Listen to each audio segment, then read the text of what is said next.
സംസ്ഥാനത്ത് പകർച്ചവ്യാധികൾ പടർന്നു പിടിക്കുമ്പോഴും പരിശോധനകൾ ഏകോപിപ്പിക്കേണ്ട ലാബ് ഓഫീസർ തസ്തികകളിലേക്ക് ഒരാളെ പോലും നിയമിക്കാതെ സർക്കാർ.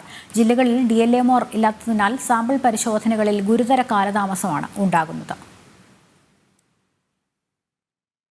സംസ്ഥാനത്ത് വിവിധ പകർച്ചവ്യാധികൾ പടർന്നു പിടിക്കുകയാണ്. ഈ സാഹചര്യത്തിലും 14 ജില്ലകളിലും പരിശോധനകൾ ഏകോപിപ്പിക്കേണ്ട ജില്ലാ ലാബ് ഓഫീസർ തസ്തികയിലേക്ക് സർക്കാർ നിയമനം നടത്തിയിട്ടില്ല. DLOമാർ ഇല്ലാത്തതിനാൽ സാമ്പിളുകളുടെ വിദഗ്ധ പരിശോധനയ്ക്ക് ഗുരുതര കാലതാമസം നേരിടുകയാണ്. ലാബ് പ്രവർത്തനങ്ങൾ ഏകോപിപ്പിക്കുന്നതിന് പുറമെ വൈറസുകളുടെ വകഭേദം കണ്ടെത്തുന്നതും ദുരന്ത മേഖലയിൽ താൽക്കാലിക ലാബ് ഉൾപ്പെടെ സജ്ജമാക്കേണ്ടതും DLOമാരുടെ ചുമതലയാണ്. മാത്രമല്ല, സംസ്ഥാനത്തെ പ്രതിദിന പകർച്ചവ്യാധി കണക്കുകൾ ശേഖരിക്കുന്നതും DLOമാരാണ്. അതോടൊപ്പം ഹൈറിസ്ക് രോഗ സാമ്പിളുകൾ പരിശോധിക്കുന്ന പബ്ലിക് ഹെൽത്ത് ലാബുകളിലും ജനറൽ ആശുപത്രിയിലും 25ഓളം ജൂനിയർ സയന്റിഫിക് ഓഫീസർ തസ്തികയുണ്ടെങ്കിലും ആകെ നിയമിച്ചിട്ടുള്ളത് 3 പേരെ മാത്രമാണ്. ജനം, തിരുവനന്തപുരം.